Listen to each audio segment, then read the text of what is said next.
नमस्कार दोस्तों, स्वागत है आपका एक बार फिर से। तो दोस्तों आज है 13 अक्टूबर और 13 अक्टूबर के सभी 3 शिफ्ट का CHSL का पेपर हो गया है। मैंने आज सोचा कि एक ही वीडियो में तीनों शिफ्ट के जितने क्वेश्चंस होंगे वो आपको मैं प्रोवाइड कर दूंगा। तो ध्यान से देखिएगा, पहले शिफ्ट का पहले करेंगे। पहले शिफ्ट का मेरे पास हैं 12 से ऊपर क्वेश्चंस। सेकेंड शिफ्ट के हैं मेरे पास 16 क्वेश्चंस, ठीक है। और थर्ड शिफ्ट के हैं मेरे पास 19 क्वेश्चंस, ठीक है। तो चलिए स्टार्ट करते हैं।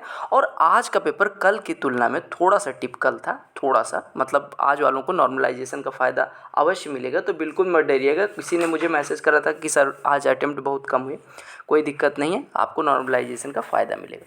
तो चलिए स्टार्ट करते हैं। पहले क्वेश्चन पे आते हैं, फर्स्ट शिफ्ट के। क्वेश्चन क्या था, 1/9 + 4√5 का होल स्क्वायर प्लस 1/9 - 4√5 का होल स्क्वायर। देखिएगा, बहुत ज़्यादा कॉन्सेप्ट यहाँ पे नहीं सीखेंगे, बस यहाँ पे आपको आइडिया लगना चाहिए कि कैसे प्रश्न आ रहे। पहला क्वेश्चन, आपको पता है 9 + 4√5, अगर हम 9 - 4√5 के होल स्क्वायर से ऊपर गुणा कर दें तो हो जाएगा 9 - 4√5 का होल स्क्वायर। और नीचे क्या आ जाएगा, 81, 9 का स्क्वायर 81 माइनस 4√5 का स्क्वायर यानी 80, तो हो जाएगा 1। प्लस सिमिलरली यहाँ पे 9 + 4√5 के होल स्क्वायर से गुणा कर देंगे, यहाँ पे नीचे बचेगा 1। अब आपको पता है a - b का स्क्वायर प्लस a + b का स्क्वायर, जो कि होता क्या है 2 टाइम्स ऑफ a स्क्वायर यानी 81 प्लस b स्क्वायर यानी कि 4 चौको 16 पंचे 80, यानी ये कितना हो गया 161 का 2 गुना यानी कि कितना हो गया 322। तो पहले क्वेश्चन का आंसर कितना हो गया 322।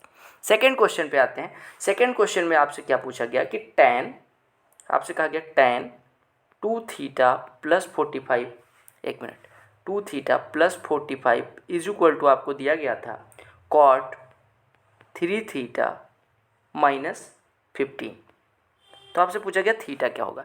आप ध्यान रखिएगा कि tan x बराबर cot y होता है अगर x और y का सम 90 अंश हो, यानी आपको दिया गया 2θ + 45 + 3θ - 15 बराबर 90, यानी आपका 45 15 कट के 30 हो गया, 30 इधर से घटेगा 60, यानी 2 और 3 5 थीटा बराबर 60, तो थीटा बराबर कितना हो गया 12। बात खत्म हो गई, ठीक है। क्वेश्चन नंबर 3 पे आते हैं। क्वेश्चन नंबर 3 में क्या कहा गया प्रिंसिपल जो आपको दिया गया था वो दिया गया था 12,000 रुपये, ठीक है, 12,000 रुपये, ठीक है। और कहा गया पहले किसी व्यक्ति ने 12,000 रुपये का लोन लिया, 4 माह बाद क्या होता है, आफ्टर 4 मंथ क्या होता है कि वो 6,000 रुपये और उधार लेता है। और अब जो है वो रेट, अगर रेट पहले R% थी तो अभी 2R% हो जाती है, और 1 साल के अंत में उसे 2,400 रुपये ब्याज देना पड़ता है। तो आपसे रेट ऑफ इंटरेस्ट पूछी गई थी, ध्यान से समझिएगा। आपसे कहा गया 12,000 रुपये पहले लोन लेता है R% पे, तो 1 साल का ब्याज कितना हो जाएगा 12,000 गुणे R/100, इतना हो जाएगा। प्लस आपसे कहा गया 6,000 रुपये अगर 4 महीने बाद लेता है, यानी कि 8 ही महीने के लिए लेता है ये, तो हो जाएगा 6,000, और गुणे 8 को हम क्या लिख सकते हैं 2/3 साल, ठीक है। और गुणे कितने प्रतिशत ब्याज दर से 2R, तो ब्याज कितना मिलेगा मूलधन गुणे दर गुणे समय बटे 100, यानी आपका यहाँ से ये 2 जीरो कट गया, यहाँ से ये 2 जीरो कट गया, यानी ये आपका कितना हो गया 120R। प्लस आपको पता है 3 से 60 कट जाएगा, ये हो जाएगा 20 दूना 40 दूना 80, और ये बराबर आपको दिया गया है 120R + 80R बराबर दिया गया 2,400, यानी आपका 1 0 2 0 ये कट गया, यानी 20R बराबर 240, यानी R बराबर कितना आ गया 12%। R बराबर कितना आ गया 12%। समझ आ गया ना। आपसे कहा गया था कि 12,000 रुपये 1 साल के लिए, तो इस पे 120R मिला, प्लस 6,000 रुपये 2R। अब कहा गया रेट ऑफ इंटरेस्ट दुगनी हो गई, और समय कितना 4 महीने बाद लिया, यानी 8 महीने तक के लिए ही लिया है, यानी समय हो जाएगा 2/3। आपको सॉल्व कर लेना था, ठीक है। क्वेश्चन नंबर 4 पे अगर हम आए तो क्वेश्चन नंबर 4 में क्या कहा गया, ध्यान से देखिएगा। क्वेश्चन नंबर 4 थोड़ा डाउटफुल है, ठीक है।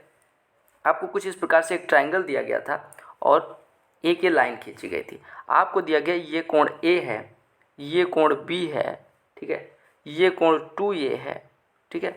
और आपको दिया गया था 2A = 38, 2A = 38, यानी A = 19 दिया गया था, तो ये 38 था, ये 19 था, ठीक है।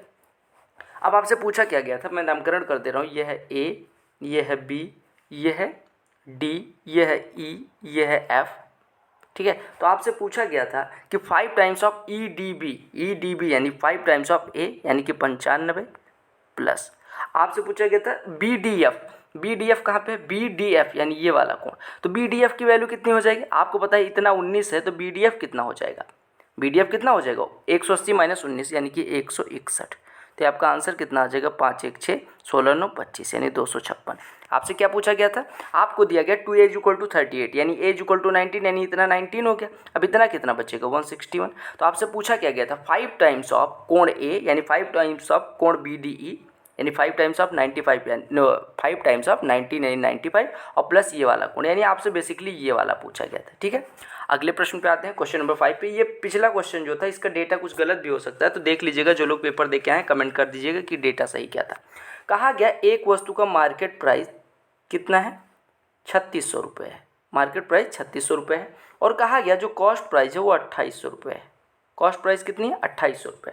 कहा गया अगर 16% का डिस्काउंट दिया जाता है, डिस्काउंट 16% का दिया जाता है तो प्रॉफिट कितना परसेंट होगा, यही आपको निकालना था। आपको पता है 3600 रुपये की वस्तु है, इस पर 16% डिस्काउंट यानी 3600 के कितने 21/25 पे बेचेगी, 21/25 पे बेचेंगे यानी 25 से कटेगा ये 4 हो जाएगा, यानी 36 चौको 144 गुणे 21, ये है सेलिंग प्राइस। और आपका क्रय मूल्य कितना है 2800। तो आपसे पूछा गया कि कितने परसेंट का जो है फ़ायदा होगा, तो आप कहेंगे ये है सेलिंग प्राइस, ये है कॉस्ट प्राइस। तो प्रॉफिट परसेंट क्या होता है सेलिंग प्राइस 144 गुणे 21 माइनस कॉस्ट प्राइस बटे 2800 माइनस 2800 बटे 2800 गुणे 100 यानी कि 28 आ जाएगा। 7 से काट देंगे 7 चौको 28, यहाँ पे 400 यहाँ पे 3 यानी आपका 14 या 42, ये आपका 432 माइनस 300, 432 में से 300 घटेगा 400 घटेगा 32/4 यानी 8% आपका आंसर आ जाएगा। ठीक है, 8% आपका आंसर आ जाएगा। ऐसे भी कर सकते हैं, या आप ऐसे कर सकते थे कि सर 3600 के 21/25 में बेचा। अब ये देख लेते हैं कि ये 2800 का कितना परसेंट है, तो यहाँ पे 2800 बटे में लगा देते, ये 2 जीरो ये 2 जीरो। अब इसको सॉल्व करते गुणे 100 कर लेते, तो 7 से काटते 7 चौको 28, 7 तियाँ 21, ठीक है, 25 चौको 100 से ये कट गया, 36 तियाँ 108 यानी ये 108% है। अगर किसी वस्तु को उसके 108% में बेचा जाएगा तो कितने परसेंट का प्रॉफिट होगा 8% का। ठीक है, अगले क्वेश्चन यानी क्वेश्चन नंबर 6 पे आते हैं। क्वेश्चन नंबर 6 में क्या कहा गया, कहा गया कि 35 संख्याओं का जो एवरेज है वो n है, 35 संख्याओं का जो एवरेज है वो n है। कहा गया पहली के 10 को हटा दें, पहली 10 को हटा दें, पहली 10 को अगर हम रिमूव कर दें, ठीक है, और अगली 10 को जोड़ दें, अगली 10 को जोड़ दें, तो आपसे कहा गया कि जो एवरेज है वो कितना हो जाता है m हो जाता है। एवरेज कितना हो जाता है m हो जाता है। आपको कहा गया कि m² - n² = 600। तो आपसे पूछा क्या गया, आपसे कहा गया 3m + 5n/2 निकालना है। प्रश्न फिर से समझिएगा, कहा गया 35 संख्याओं का एवरेज n है। ठीक है, 35 संख्याओं का एवरेज क्या है n है। अब आपसे कहा गया पहली 10 को, जो पहली 10 को निकाल दिया जाता है और अगली 10 को जोड़ दिया जाता है तो एवरेज m हो जाता है। एक चीज़ बताइए, अगर हम पहली संख्या को ऐसे माने x माने तो अंतिम संख्या क्या हो जाएगी x + 34। ठीक है, अगर हम पहली संख्या को x माने तो अगली संख्या मतलब अंतिम संख्या कितनी हो जाएगी x + 34। अच्छा, अब ध्यान से देखिएगा, इसका एवरेज x से लेके x + 34 तक का एवरेज कितना हो जाएगा।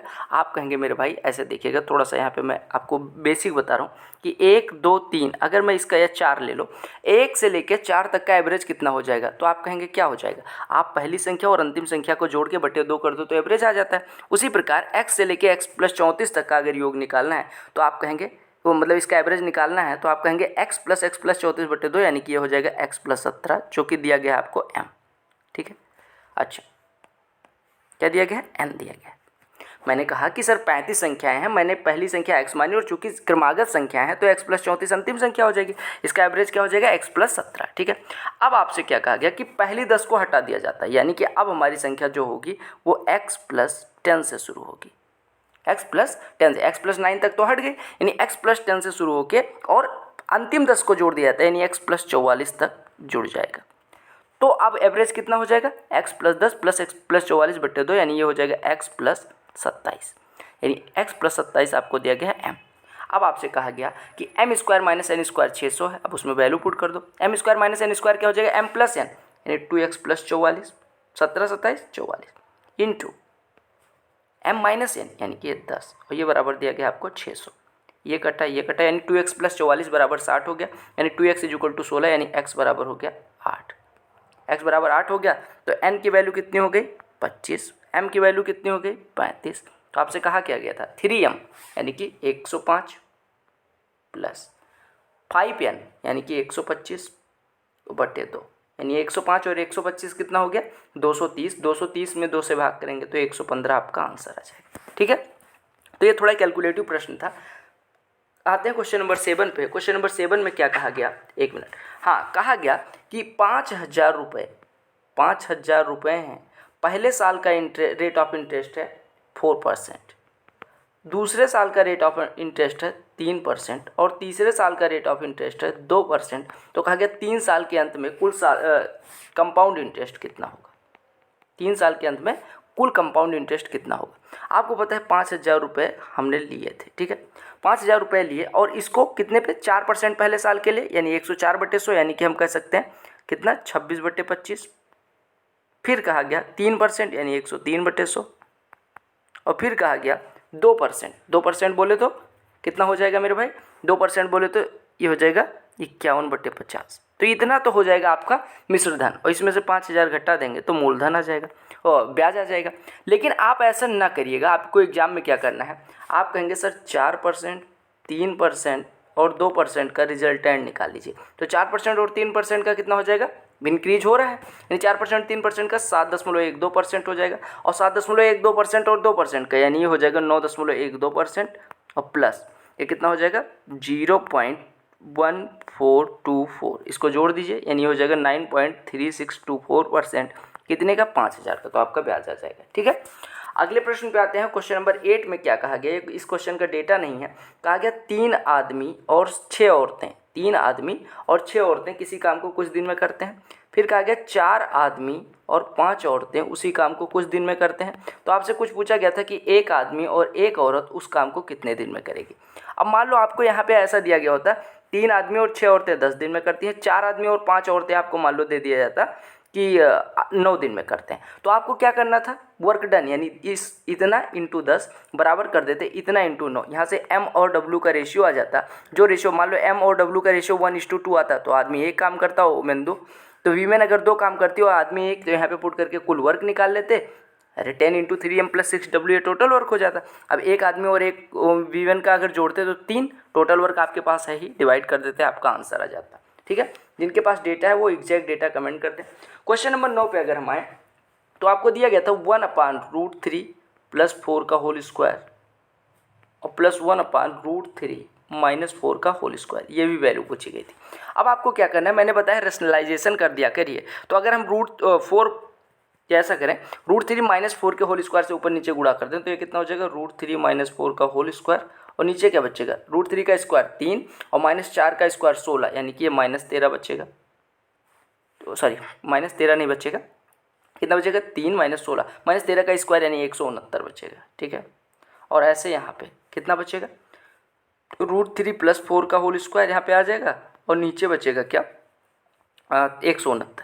ठीक है, अब आपको पता है a + b का मतलब a - b का होल स्क्वायर प्लस a + b का होल स्क्वायर ये होता है 2 टाइम्स ऑफ a² + b²। ऐसे भी कर सकते हैं, अदरवाइज आप क्या करते हैं यहीं पे हर बराबर कर लेते। तो आपको पता है a - b का स्क्वायर प्लस a + b का स्क्वायर यानी 2 टाइम्स ऑफ a² 3 + b² 16 बटे इतना इंटू इतना, यानी √3 - 4 इंटू √3 + 4 कितना हो जाएगा -13 -13 का स्क्वायर 169, यानी आपका हो जाता 38/169। ठीक है, चाहे ऐसे सॉल्व करते चाहे ऐसे सॉल्व करते। क्वेश्चन नंबर 10 पे आते हैं। क्वेश्चन नंबर 10 में कहा गया 1 + cos θ - sin square theta divided by sin θ × 1 + cos θ की वैल्यू क्या होगी। sin θ × 1 + cos θ की वैल्यू क्या होगी। अब आप देख पा रहे होंगे कि 1 - sin स्क्वायर थीटा होता है cos स्क्वायर थीटा, यानी ये हो गया cos θ + cos square theta divided by sin θ × 1 + cos θ।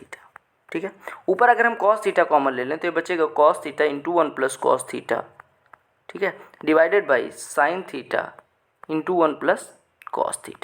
1 + cos θ 1 + cos θ cancel, cos θ / sin θ क्या हो जाएगा cot θ। ठीक है, क्वेश्चन नंबर 11 पे आते हैं। क्वेश्चन नंबर 11 में क्या कहा गया x + y + z = 19 आपको दिया गया था। ठीक है, आपको दिया गया xy + yz + zx = 114। तो आपसे पूछा क्या गया था अंडर रूट में x³ + y³ + z³ - 3xyz इसकी वैल्यू। मैंने एक फार्मूला आपको डायरेक्ट बताया है कि x cube plus y cube plus z cube minus 3xyz क्या होता है, अंडर रूट ऑलरेडी लगा है तो लगा दीजिए। ये होता है x plus Y plus Z bracket में X plus Y plus Z का whole square minus 3 times of X Y plus Y Z plus Z x.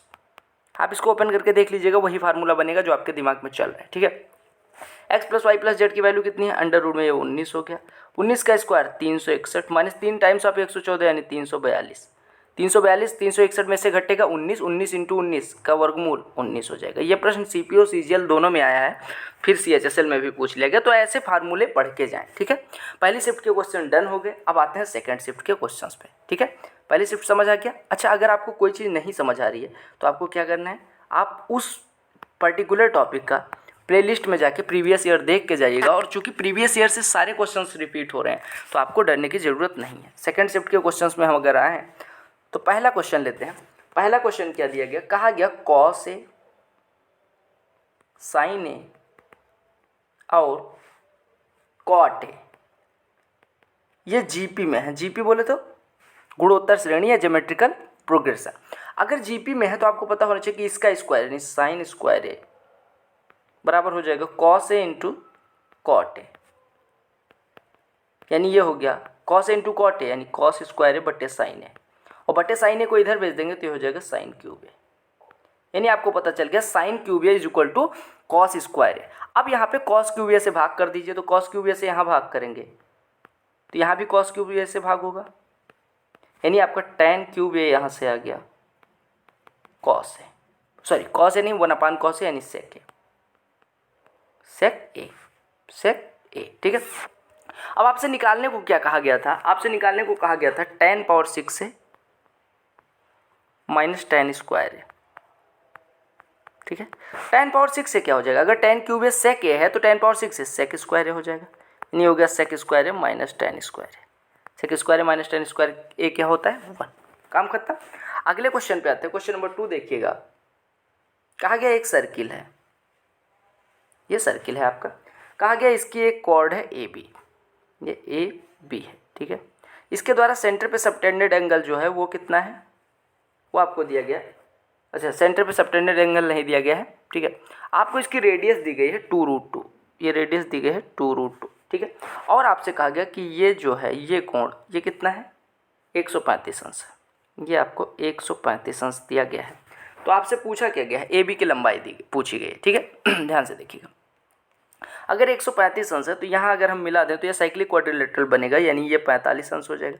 अगर ये 45 अंश हो गया तो जीवा ए बी द्वारा परिध पे बना कोण अगर 45 है तो सेंटर पे बना कोण 90 अंश हो जाएगा। आपको पता है ये 2√2 है, ये भी रेडियस है तो ये भी 2√2 होगी। अगर ये 2√2 है, ये 2√2 है, ये कोण 90 अंश है तो ये कितना हो जाएगा 2√2 का √2 टाइम्स, यानी कि ये 4 हो जाएगा। तो ए बी की लंबाई कितनी हो गई 4। ठीक है, क्वेश्चन नंबर 3 पे आते हैं। सेकेंड शिफ्ट के क्वेश्चन में कहा गया x पावर 4 प्लस 1/x power 4 is equal to 257/16, 257/16। ठीक है, आपसे कहा गया था 8/13 एक्स क्यूब प्लस 1/x क्यूब की वैल्यू क्या होगी। अच्छा, एक्स क्यूब प्लस 1/x क्यूब अगर निकालना है तो x प्लस 1/x पता होना चाहिए। यहाँ से अगर मैं बात करूँ कि sir x square plus 1/x square क्या होगा, तो आप कहेंगे अंडर रूट में 257/16 प्लस 2 कर दो, क्योंकि अगर x पावर 4 प्लस 1/x पावर 4 k होता है तो x square plus 1/x square कितना हो जाता है अंडर रूट में k प्लस 2, यानी हो गया 257 प्लस 32 289/16 यानी 17/4 हो गया। और अगर x square plus 1/x square 17/4 है तो x प्लस 1/x कितना हो जाएगा अंडर रूट में 17/4 प्लस 2 यानी 25/4, यानी ये हो जाएगा 5/2, 5/2। ठीक है, अब अगर ये 5/2 हो गया x प्लस 1/x की वैल्यू, ठीक है, तो x की वैल्यू बेसिकली यहाँ से कितनी हो गई, x की वैल्यू कितनी हो गई, अरे x बराबर 2 हो गया, सीधे समझ लो। अरे 2 + 1/2 5/2 होता है। अब x बराबर 2 हो गया तो यहाँ पे पुट कर दीजिए, तो ये हो गया 8/13 इंटू 2 का क्यूब 8 प्लस 1/8।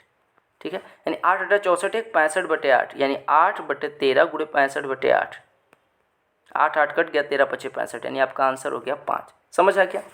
अगले क्वेश्चन यानी क्वेश्चन नंबर 4 पे आते हैं। क्वेश्चन नंबर 4 में क्या कहा गया, ध्यान से देखिएगा। तो आपको ऐसे क्वेश्चंस ऐसे फार्मूले पता होने चाहिए, जैसे x पावर 4 प्लस 1/x स्क्वायर दिया हो, x square plus 1/x square कैसे निकालेंगे, ऐसा कुछ। ठीक है, ट्रिगो का अगला प्रश्न कहा गया cosec A is equal to √11/3, √11/3। तो आपसे पूछा गया cosec square A plus cot square A divided by sine square A plus cot, एक मिनट मैंने गलत कर दिया, cosec square A plus tan square यहाँ पे निकालना था, cosec square A plus tan square A divided by sine square A plus cot square A. ठीक है, अब अगर इसका रेसिप्रोकल दिया गया है, इसको सॉल्व करोगे तो कॉसेक स्क्वायर ए को क्या लिख लेंगे 1 साइन स्क्वायर ए, ऐसे टैन स्क्वायर ए को 1 कॉट स्क्वायर ए। इसको सॉल्व करोगे तो मिलेगा sign square A plus tan square A upon sign square A into tan square ए, जो कि sign square A plus cot square ए से कट जाएगा, आपको मिलेगा sign square A plus cot square A upon sign square A into cot square ए, तो बटे sine square है plus cot square है, यानी ये कट जाएगा, यानी आपका आ क्या गया 1 साइन स्क्वायर है यानी कॉसेक स्क्वायर है इंटू 1 कॉट स्क्वायर है यानी टैन स्क्वायर है। ठीक है, अब आपको पता है कि कॉसेक स्क्वायर है इंटू कॉट स्क्वायर है क्या हो जाएगा, कॉसेक स्क्वायर है इंटू कॉट स्क्वायर है क्या हो जाएगा। आप कहेंगे सर कॉसेक स्क्वायर है को हम लिख सकते हैं 1 साइन स्क्वायर है, या ऐसे लिखिए कॉसेक स्क्वायर है इंटू साइन स्क्वायर है बटे कॉस स्क्वायर है, और sine square into cosec square है 1 हो गया, 1 कॉस स्क्वायर है यानी 1 कॉस स्क्वायर है क्या हो जाएगा सेक स्क्वायर है, यानी आपसे सेक स्क्वायर है की बेसिकली वैल्यू पूछी गई थी। अब अगर सेक स्क्वायर है की वैल्यू निकालनी है, आपको कॉसेक पता है, आपको बोलते हैं कॉसेक, देखिए ऐसे करिए, ये आपको दिया गया √11, ये आपको दिया गया है √3, ये √11 है, ये √3 है, तो ये कितना हो जाएगा 2√2, यही तो हो जाएगा, यानी 2√2 प्लस √3 दोनों का मतलब स्क्वायर करके सम करेंगे तो 11 ही आएगा, 2 दूनी 4 दूनी 8 और प्लस 3 11। ठीक है, तो आपसे सेक स्क्वायर है पूछा गया, सेक स्क्वायर है क्या हो जाएगा कर्ण का स्क्वायर 11 बटे आधार का स्क्वायर 8। ठीक है, √11, अच्छा ठीक है 11 बटे 8 आपका आंसर हो गया, क्योंकि सेक स्क्वायर है पूछा गया ना कि सेक है। समझ आ गया। अगले प्रश्न पे आते हैं, यानी क्वेश्चन नंबर 5 पे आते हैं। क्वेश्चन नंबर 5 में क्या पूछा गया, कहा गया था x प्लस 1/√x बराबर 9/2, तो आपसे कहा गया था x² - 4 की वैल्यू क्या होगी। एक चीज़ बताइए, अगर 9/2 है इसको हम ऐसा लिख सकते हैं 4 + 1/2, या हम इसको ऐसा लिख सकते हैं 4/1/√4। अब तुलना कर लीजिए, x की जगह पे 4 मिल जाएगा, यानी x की वैल्यू हो गई 4। अब अगर x बराबर 4 हो गया तो x² - 4, 16 में से 4 घटेगा 12, आपका आंसर आ जाएगा। ठीक है, क्वेश्चन नंबर 6 को देखिए, बहुत ज़्यादा समय नहीं लूँगा मैं आपका, देखिएगा। कहा गया 1 + sin θ - cos θ अपान 1 + sin θ + cos θ प्लस, पलट दीजिए इसको, 1 + sin θ + cos θ अपान 1 + sin θ - cos θ, इसकी वैल्यू निकालनी थी। ठीक है, अच्छा नहीं, थीटा की वैल्यू निकालनी थी, ये बराबर 4 दिया गया था तो थीटा की वैल्यू पूछी गई थी। अब ऑप्शन दिया गया था 30, 60, 45, 30, 60, 45 और 90। ठीक है, आप ऐसा करिएगा, देखिए 45 अगर आप रख लेते हैं तो आप कहेंगे कि ऐसा कुछ हो जाएगा, 45 अगर, सॉरी 90 से ट्राई करिए, 90 ट्राई करेंगे तो cos θ cos θ cos θ cos θ cut गया, यहाँ पे 2/2 प्लस 2/2 यानी 1 + 1 2 हो जाएगा, जो कि पॉसिबल नहीं है। ठीक है, 2 नहीं होना चाहिए, 4 होना चाहिए, यानी 90 खत्म हो गया।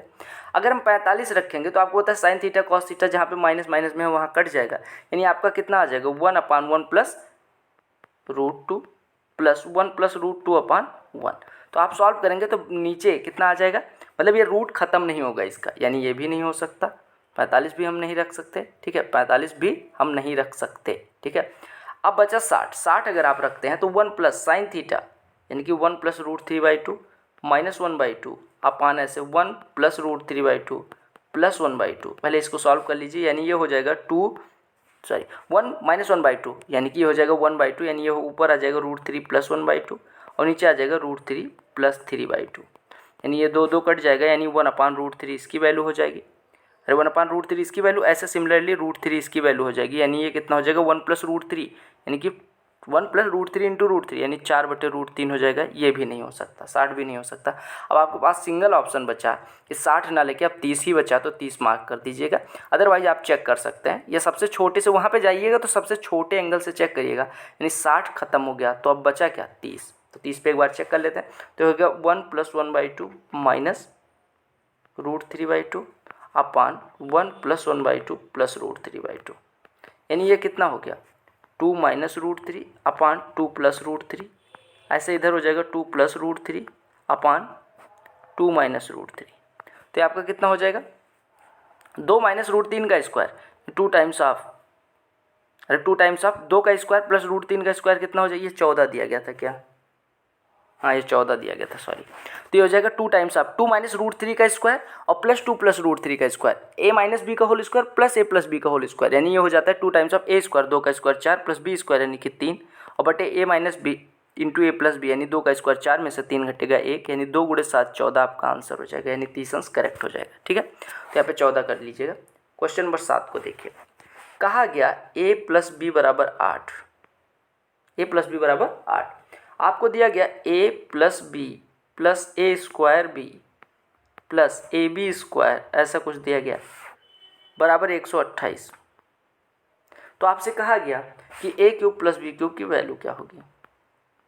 देखिएगा a + b की वैल्यू 8, तो ये जाके इधर से 120 कर देगा।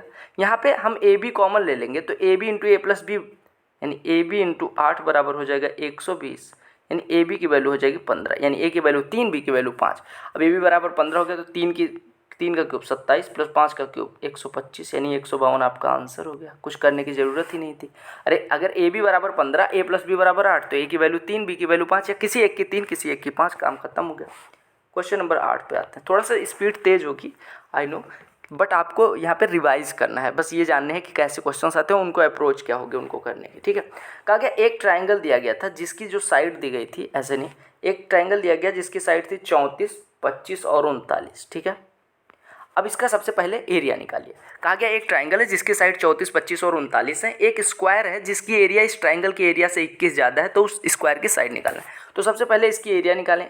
एरिया निकालने के लिए सेमी पेरीमीटर निकलना बहुत जरूरी है। सेमी पेरीमीटर कैसे निकलेगा, 34 25 कितना हो जाएगा, अरे 4 5 9 9 18 और 3 1 4 2 6 3 9 यानी 98/2, यानी ये हो गया 49।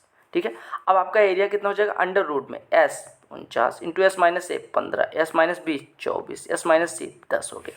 ठीक है, 49 का वर्गमूल 7 हो गया, अंडर रूट में 15 × 24 कितना हो गया 360 और 360 × 10 यानी 3600 हो गया। 3600 का वर्गमूल कितना होता है 60 यानी 420 हो गया, यानी ट्राइंगल की एरिया हो गई 420। अब कहा गया इससे 21 ज़्यादा है स्क्वायर की एरिया, यानी स्क्वायर की एरिया कितनी हो जाएगी 441। अगर किसी स्क्वायर की एरिया 441 है तो उसकी साइड कितनी हो जाएगी √441 यानी 21। तो साइड कितनी आ गई 21। क्वेश्चन नंबर 9 पे आते हैं। क्वेश्चन नंबर 9 में क्या दिया गया 5 9 a 4 4 b एक ऐसी संख्या है जो 36 से डिविजिबल है। तो आपसे a और b की वैल्यू पूछी, a + b की वैल्यू पूछी गई थी। a + b निकालने के लिए a और b पता होना जरूरी। अगर कोई संख्या 36 से डिविजिबल है, मैं कहता आ रहा हूँ कि सर ये डिविजिबिलिटी वाले क्वेश्चन जरूर करके जाओ, तो वो 4 और 9 से कटेगी। सबसे पहले 4 से डिविजिबिलिटी का रूल क्या होता है कि सर लास्ट 2 डिजिट संख्या का जो भी होना चाहिए वो 4 से कटना चाहिए, यानी b बराबर यहाँ 0 हो सकता है, b बराबर 4 हो सकता है, b बराबर 8 हो सकता है। 3 वैल्यूज b की पॉसिबल है। लेकिन क्या सिर्फ b की वैल्यू होल्ड करने के बाद ये 36 से डिविजिबल हो जाएगी, नहीं, आपको 9 से भी कटना चाहिए इस संख्या को।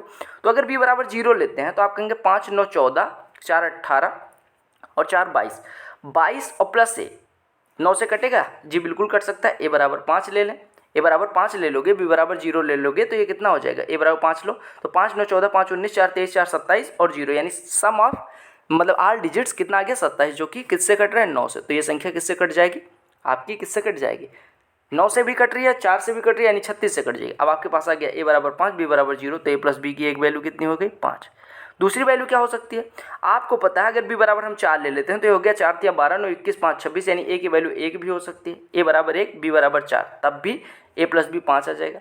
अच्छा, तीसरा अगर हम b की वैल्यू 8 ले लेते हैं तो 8 4 12 4 16 9 25 5 30, 30 में कितना जोड़ें कि आपका जो संख्या है वो 9 से कटने लगे। तो आप a बराबर 6 भी ले सकते हैं, a बराबर 6 ले लेंगे, b बराबर 8, तब भी ये हमारी संख्या जो होगी वो किससे कटेगी मेरे भाई, किससे कटेगी, ये किससे कटेगी 36 से कटेगी, यानी a बराबर 6 b बराबर 8 अगर ले लेंगे तो a + b बराबर 14 भी हो सकता है। लेकिन आपको कुछ एक केस और दिया गया होगा कि a बड़ा है b से, या इस तरह का आपके वैसे यहाँ पे 2 आंसर हो सकते हैं, एक 5 एक 14। अब जो भी दिया गया होगा, अगर केस नहीं दिया गया तो दोनों आंसर मार्क कर देंगे। 10वें क्वेश्चन पे आते हैं। कहा गया कि बी जो है वो ए से 45% ज़्यादा समय लेता है, 45% ज़्यादा समय लेता है, यानी कि टाइम जो है 45% ज़्यादा लेता है। यानी अगर मैं बात करूँ, ऐसा करिएगा कि अगर ऐसे मानिए कि ए 20 दिन में करता है तो बी 29 दिन में करता है, हो गया। ए अगर 20 दिन में करता है तो बी कितने दिन में करता है? 29 दिन में। अब कहा गया कि ए और बी 58 दिन तक कार्य करते हैं, शेष काम बी 29 दिन में कर देता है। ए और बी, ऐसा है क्या? हाँ, ये ऐसे मानिए 20x 29x, ठीक है। कहा गया ए और बी जो है वो कितने दिन तक कार्य करते हैं एक साथ? 58 दिन तक। 58 दिन तक ये कार्य करते हैं, यानी 58 दिन तक ए ने किया, 58 दिन तक बी ने किया, और शेष कार्य जो बी है वो 29 दिन में पूरा कर देता है, यानी 29 टाइम्स ऑफ बी। अब काम पूरा हो जाता है। तो आपसे पूछा गया था कि ए कितने दिन में करेगा, ए कितने दिन में करेगा, यानी आपको निकालना क्या था? 20x। अब वैल्यू रख दीजिए, यानी ये पूरा काम हो गया। तो आप कहेंगे 58 टाइम्स ऑफ ए कितना कार्य करता है एक दिन में? 1/20x, प्लस बी कितना करता है? 1/29x, और प्लस 29 दिन में बी कितना करेगा? 1/x बराबर 1 है। यहाँ से x सॉल्व करके निकाल लीजिएगा, x की वैल्यू 20x में रख के आपका आंसर आ जाएगा, ठीक है। क्वेश्चन नंबर 11 पे आते हैं। तो टाइम एंड और उसका डेटा भी एक बार चेक कर लीजिएगा, 45% था, 50% था, देख लीजिएगा, ठीक है। 11 नंबर क्वेश्चन में क्या कहा गया था? इसका भी डेटा बहुत एग्जैक्ट नहीं है, कुछ इस प्रकार से था कि आपका ये ऐसे करके देखिएगा, आपका कुछ इस प्रकार से एक हेक्सागोन दिया गया था। ये था ए, ये बी, ये सी, ये डी, कुछ इस प्रकार से, और A B C D 2 chords दी गई थी इस प्रकार से। कुछ ये कोण की वैल्यू दी गई थी 55 अंश के आसपास। ये कोण इस प्रकार से कुछ कोण दिया गया था। इसका एग्जैक्ट डेटा क्या है वो टेलीग्राम पे आप मुझे भेज दीजिएगा, मैं इसको सॉल्व करवा दूंगा, ठीक है। क्वेश्चन नंबर 12 पे आते हैं। क्वेश्चन नंबर 12 में क्या कहा गया? ए इज इक्वल टू दिया गया 2 times of sign power 6 theta plus cos power 6 theta, ठीक है, -3 sign power 4 theta plus cos power 4 theta, cos power 4 theta, ठीक है। और कहा गया और कॉस अल्फा बराबर हो गया 3 + a बटे 5 + a। तो आपसे कहा गया कि 3 अल्फा की वैल्यू क्या होगी। देखिएगा, आपको दिया गया a बराबर 2 sign power 6 theta plus cos power 6 theta -3 times of sign power 4 theta plus cos power 4। अब यहाँ पे देखिएगा, यहाँ पे sign power 6 theta plus cos power 6 theta की वैल्यू क्या होती है? 2 times of 1 - 3 sign square theta cos square theta, ठीक है। और इसकी वैल्यू होती है -3 times of sign power 4 theta plus cos power 4 theta की वैल्यू होती है 1 - 2 sine square theta cos square theta.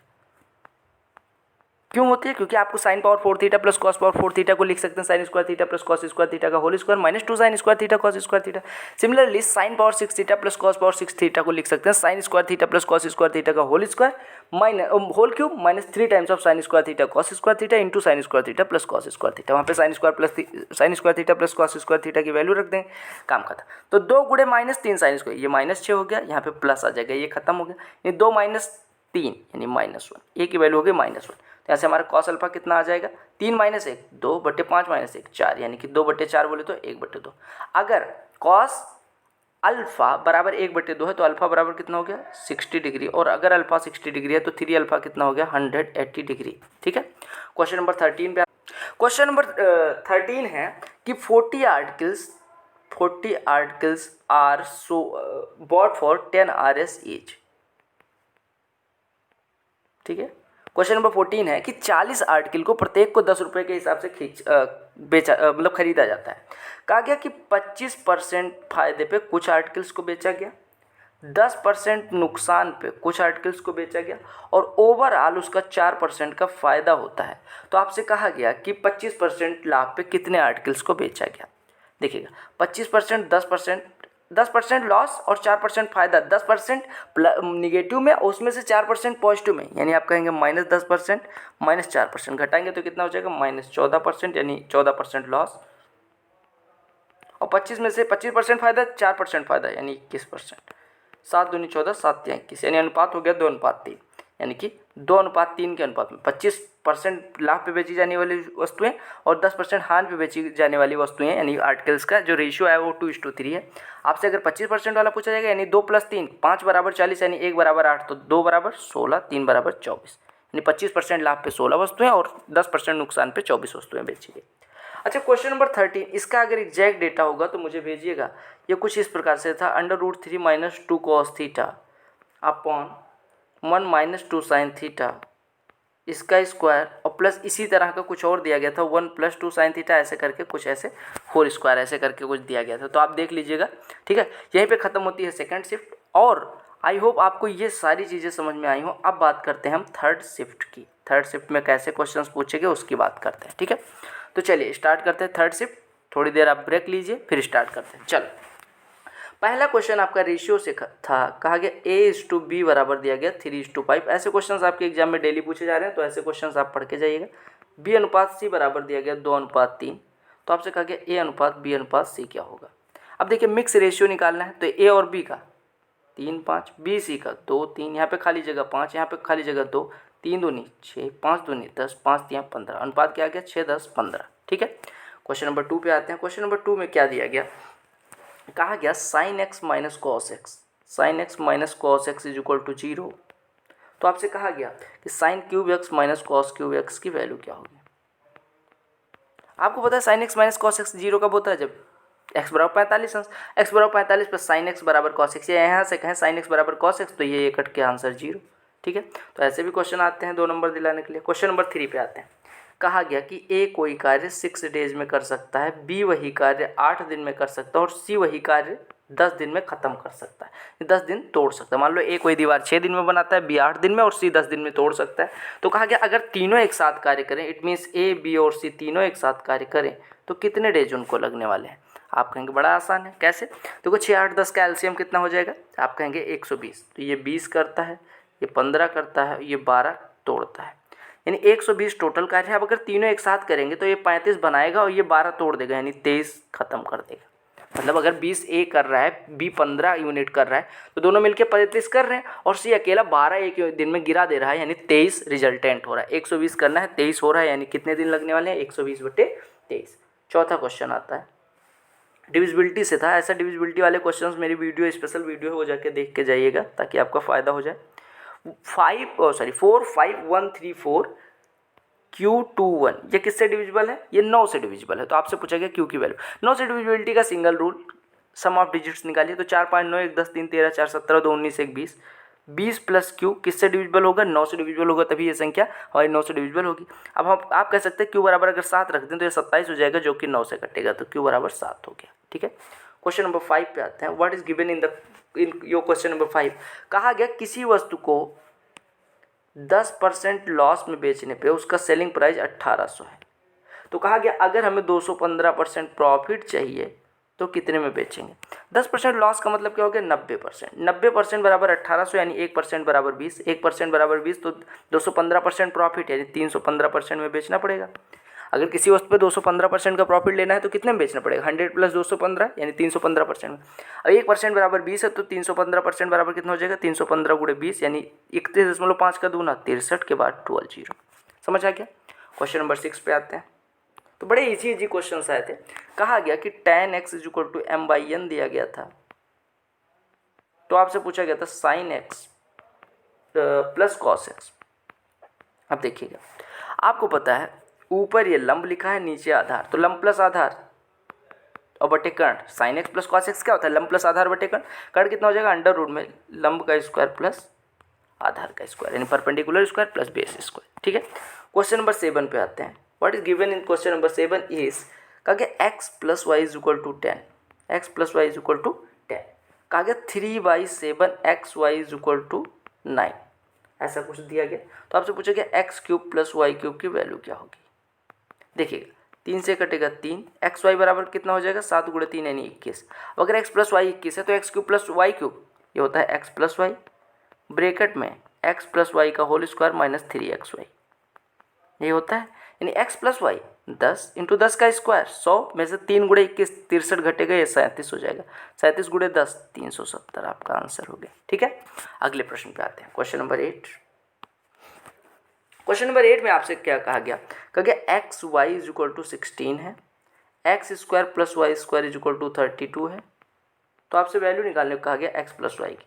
अब देखिए ऐसे प्रश्न मान लो यहाँ पे तो चलो 4 4 रख के आप निकाल लेंगे, लेकिन अगर एक्स प्लस वाई निकालना है वैसे तो कैसे करेंगे, आप कहेंगे x square plus y square plus 2xy का वर्गमूल, यानी 32 प्लस 32 64 का वर्गमूल, या 8 हो जाएगा। ठीक है, अगला प्रश्न क्वेश्चन नंबर 9 पे क्या दिया गया है। क्वेश्चन नंबर 9 में दिया गया कि एक ट्रायंगल है जिसके आधार के पैरेलल एक रेखा खींची जाती है, इसका नाम है एस टी और ट्रायंगल का नाम है ए बी सी। ठीक है, आपको दिया गया कि ए एस जो है वो 4 है, एस बी जो है वो 8 है, तो अगर ए टी 3 है तो आपको ए सी की लंबाई निकालनी है। आपको पता है अगर ये आधार के पैरेलल है तो समरूप होंगे यानी सिमिलर होंगे, तो आप कह सकते हैं 4 प्लस 8 12 बराबर 3/3 प्लस सी टी यानी एक्स मान लो, तो हो जाएगा 4 3 12 यानी कि 3 प्लस एक्स बराबर 9, एक्स बराबर हो गया 6। या आप कहें 3 प्लस एक्स ही तो निकालना था, अगर ये एक्स है तो ए सी की लंबाई 3 प्लस एक्स यानी 3 प्लस एक्स बराबर कितना हो गया 9। ठीक है, अगले प्रश्न पे आते हैं, क्वेश्चन नंबर 10।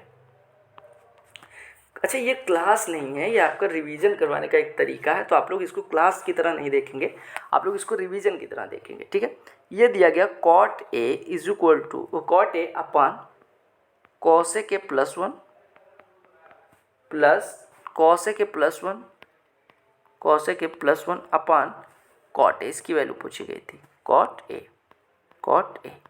अब देखिए इसको सॉल्व करिए, तो ऊपर cot A into cot A, ये हो गया cot square A plus cosec A into cosec A यानी कॉसेक ए प्लस 1 का होल स्क्वायर अपान कॉस, ऐसे लिख दीजिए cot A into cosec A plus 1। ठीक है, अब देखिएगा कॉट स्क्वायर ए को क्या लिख सकते हैं, cosec square A minus 1, cosec square A minus 1 को क्या लिख सकते हैं, cosec A plus 1 into cosec A minus 1। यहाँ पे कॉसेक ए प्लस 1 कॉमन आ जाएगा, यानी यहाँ पे बचेगा कितना, कॉसेक ए प्लस 1 कॉमन हमने ले लिया, तो इधर ब्रैकेट में बचा cosec A minus 1 plus cosec A plus 1, ये 2 कॉसेक ए। अब नीचे क्या बच रहा है, cot A into cosec A plus 1, cosec A plus 1, cosec A plus 1 cosec A plus 1 कट गया यानी 2 कॉसेक ए अपान कॉट ए, तो इसको ओपन कर दीजिए, यानी हो गया 2 अपान sign A upon cos A upon sign A, sign A cut गया, 2 अपान कॉस ए कितना हो गया 2 सेक ए। ठीक है, आप अगर ये ना समझ पाए कि मैंने यहाँ से ये डायरेक्ट कैसे कर दिया, तो कॉट स्क्वायर ए को कॉसेक स्क्वायर ए माइनस 1 लिखिएगा, और cosec square A minus 1 can be written as cosec A minus 1 into cosec A plus 1। तो यहाँ पे कॉसेक ए प्लस 1 आएगा, तो मैंने कॉसेक ए प्लस 1 कॉमन ले लिया, तो यहाँ पे अब बच क्या रहा है कॉसेक ए माइनस 1, और यहाँ पे क्या बच रहा है प्लस कॉसेक ए प्लस 1, तो यहाँ पे आप सॉल्व करेंगे तो ये आ जाएगा 2 cosec A into cosec A plus 1। ठीक है, क्वेश्चन नंबर 11 पे आते हैं। कहा गया एक सर्किल है, इसकी 2 टेंजेंट्स हैं जो ये आउटसाइड सर्किल पी पे मिलती हैं, ये आपको दिया गया, ये सेंटर है ओ, ये है ए, ये है बी, आपको दिया गया ये कोण 80 है, तो ये वाला कोण कितना होगा। आपको पता है कि ये जो होता है ए पी बी ओ, ये साइक्लिक क्वाड्रिलेटरल होता है, यानी अगर ये 80 है तो ये 100 हो जाएगा। अगर ऐसे आपको नहीं समझ आता, मान लो एग्जाम में आप भूल जाते हैं, तो इसको ऐसे ड्रा करिएगा। ठीक है, अब आपको एक चीज़ पता है, यहाँ से ऐसे मिला दीजिए, आपको पता है अगर ये 80 है तो ये 40 हो जाएगा, क्योंकि ये बराबर इसके है, ये बराबर इसके, और रेडियस ये बराबर है, तो ये दोनों कॉन्ग्रुएंट ट्रायंगल्स हो जाएंगे। ये 40 है, 90 है, तो ये 50 हो गया, सिमिलरली ये भी 50, तो 50 50 100 हो गया। ठीक है, क्वेश्चन नंबर 12 पे आते हैं। क्वेश्चन नंबर 12 में क्या कहा गया कि एक संख्या का 40% उसके 60% से 40% और 60% और 40% का जो डिफरेंस है वो 30 है, तो संख्या बतानी है। 60% 40% का डिफरेंस यानी संख्या का 20% 30 है। 20% बोले तो संख्या का 1/5 हिस्सा 30 है, तो संख्या कितनी हो जाएगी 5 × 30 यानी 150। ठीक है, क्वेश्चन नंबर 13। ऐसे तो क्वेश्चंस पूछे जाते हैं।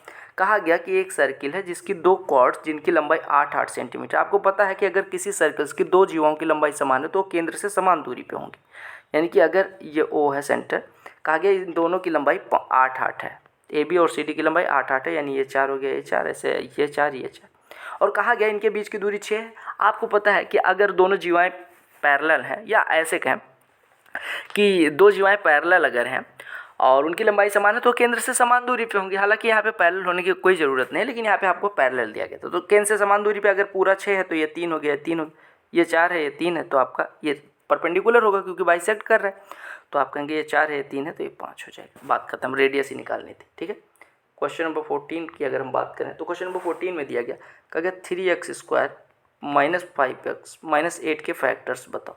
अब देखो अगर फैक्टर्स के रूप में तोड़ना है तो 3 और 8 का गुणनफल 24, 24 के दो ऐसे गुणनखंड जिनको घटाने पे, यहाँ पे माइनस साइन है तो घटाने पे कितना है 5, तो आप कहेंगे 8 और 3, तो ये हो जाएगा 3x² minus 8x plus 3x minus 8। यहाँ पे कितना कॉमन लेंगे x, तो ये बचेगा कितना 3x माइनस 8। यहाँ पे कितना कॉमन लेंगे 1, यहाँ पे बचेगा कितना 3x माइनस 8। अब क्या कॉमन आ जाएगा ब्रैकेट 3x माइनस 8 ब्रैकेट में x प्लस 1, बात खत्म। ठीक है, क्वेश्चन नंबर 15 पे आते हैं।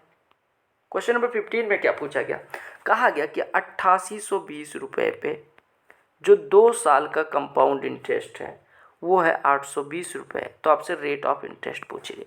देखिएगा कितना कंपाउंड इंटरेस्ट मिल रहा है 820, कितना परसेंट हुआ 8820 का, आप कहेंगे 8820 यहाँ करिए गुणे 100 लगा लीजिए, 1 0 1 0, 2 से काटेंगे 441 हो जाएगा, 2 से काटने पे 41 कितना हो जाएगा 41 हो जाएगा। 41 से ये काटेंगे या ऐसे करिए 21 से काटिए तो 21 दूना 42, लगभग 21 से ये कट गया 21, 21 से इसमें भाग करेंगे तो ये कितना आ जाएगा आपका 200/21 कितना हो जाएगा 200/21, ये 820 था या 880 था, ठीक है 820 ही रखिए। तो 2 साल का अगर कंपाउंड इंटरेस्ट 820 है तो आप कहेंगे 2 साल में कुल कितना ब्याज मिला, आप कहेंगे 8820 से भाग कर दीजिए। 8820 से भाग करने के बाद तो आपका कुछ कितना परसेंट आ रहा है, यानी 10% से तो कम ही आएगा, 10% से कम आएगा। अगर 10% से कम आ रहा है तो आप कहेंगे रेट ऑफ इंटरेस्ट कितना हो जाएगा, अरे सक्सेसिव रेट होता है यानी r plus r minus r² plus r² बराबर ये 10% के करीब आ रहा है। यहाँ से सॉल्व करके r की वैल्यू निकाल लीजिएगा। या मुझे अगर ऐसे देखें कि 8820, ठीक है, इस पे 2 साल का या दूसरे साल का, अगर दूसरे साल का दिया गया होगा तो आप देख लीजिएगा कि उसमें क्या दिया गया है। 8820 पे अगर कहा गया दूसरे साल का ब्याज 820 रुपये है तो आप चेक कर लीजिएगा, तब आपका ऐसे होगा कि दूसरे साल का ब्याज क्या होता है 8820 इंटू 1 प्लस r/100 का होल स्क्वायर और माइनस 8820 इंटू 1 प्लस r/100, और ये आपको दिया गया 820, तब आप कर सकते हैं ऐसे। ठीक है, अगर दूसरे साल का दिया होगा, अगर पहले साल का दिया गया होगा तो आप अगर दूसरे साल का दिया गया होगा तब इस तरीके से करेंगे, और अगर 2 सालों का दिया गया होगा तो आप निकालिएगा कि कितना प्रतिशत है ये, अगर जितना परसेंट आएगा फिर सक्सेसिव से कर लीजिएगा। ठीक है, ये मैंने गगन सर से लिया है ये क्वेश्चन। ठीक है, और उन्होंने बस एग्जैक्ट डेटा देखिएगा कि अगर यहाँ 10.25% जैसा कि आता तब तो 5% हो जाती, लेकिन यहाँ पे 10.25% आ नहीं रहा है। ठीक है, या ऐसा तो कहीं नहीं था कि मूलधन ही 8200 था और वो आपको ब्याज मिल रहा था 8820, तो एक बार ये भी चेक कर लीजिएगा कि कहीं ऐसा तो नहीं था। ठीक है, उसे डेटा आपका चेक करना काम है, मेरा नहीं। क्वेश्चन नंबर 16 पे आते हैं। क्वेश्चन नंबर 16 पे कहा गया कि स्पीड जो है वो 72 किलोमीटर प्रति घंटे है और इतनी स्पीड से चलते हुए एक पोल को पार करने में 36 सेकंड का समय लेती है, तो स्पीड ऑफ द ट्रेन आपको दिया गया है, आपको दिया गया है टाइम, तो आपसे पूछा गया डिस्टेंस यानी लेंथ ऑफ द ट्रेन क्या होगी। अगर किसी पोल को पार करेगी तो वो अपने डिस्टेंस के बराबर लेंथ तय करेगी, यानी कि अपनी लेंथ के बराबर डिस्टेंस तय करेगी। आपको पता है स्पीड 72 किलोमीटर प्रति घंटे, 5/18 से गुणा कर दोगे तो ये आ जाएगा 20 मीटर पर सेकंड। 20 मीटर पर सेकंड से 36 सेकंड लगते हैं, यानी डिस्टेंस कितनी हो जाएगी 36 × 20 यानी 720 सेकंड, तो 720 मीटर। ठीक है, और क्वेश्चन नंबर 17 और ये लास्ट क्वेश्चन होगा, थर्ड शिफ्ट के सबसे ज़्यादा क्वेश्चन थे। कहा 35 नंबर्स का एवरेज 22 है, 35 नंबर का एवरेज 22 है, यानी इनका योग कितना हो जाएगा 35 × 22 यानी 770। कहा गया पहली 17 का जो एवरेज है वो 19 है, 17 का एवरेज अगर 19 है तो इनका वो कितना हो जाएगा 323। ठीक है, अरे देखिए 17 × 20 340 में से 17 घटा देंगे 323, पहली 17 का योग 323 आ गया। कहा गया अंतिम 17 का जो योग है वो 17 है, अंतिम 17 का जो एवरेज है वो कितना है, अंतिम 17 का जो एवरेज है वो है 20, यानी कि इनका सम कितना हो जाएगा 340। तो आपसे कहा गया कि 18वीं संख्या क्या होगी। आपको होता है पहली 17 अंतिम 17, बीच में एक संख्या छूट रही है, वही हो जाएगी 18वीं संख्या। तो पहली 17 का योग 323 और फिर प्लस 18वीं संख्या प्लस अंतिम 17 का योग जोड़िएगा तो ये कितना हो जाएगा 663 प्लस 18वीं संख्या बराबर 770, यानी x बराबर हो जाएगा 107। 107 समझ आ गया। अगले प्रश्न पे आते हैं, और ये अंतिम प्रश्न था। तो क्या अगला प्रश्न, जिन क्वेश्चंस का मैंने डेटा आपसे मांगा वो डेटा दे दीजिएगा मुझे, और आई होप आपको सारे क्वेश्चन समझ में आ गए होंगे। अगर स्पीड थोड़ी ज़्यादा लगी होगी तो इसके लिए सॉरी, क्योंकि आप यहाँ पर रिवाइज नहीं करवा रहा हूँ, बस क्वेश्चंस का आइडिया दे रहा हूँ कैसे करना है। Bye bye, take care. आपको बहुत सारी प्लेलिस्ट यहाँ पे मिल जाएगी, आप जाके देख सकते हैं। अगर चैनल पे नए होना सब्सक्राइब कर लेना, अगर वीडियो पसंद आएगी तो लाइक करना।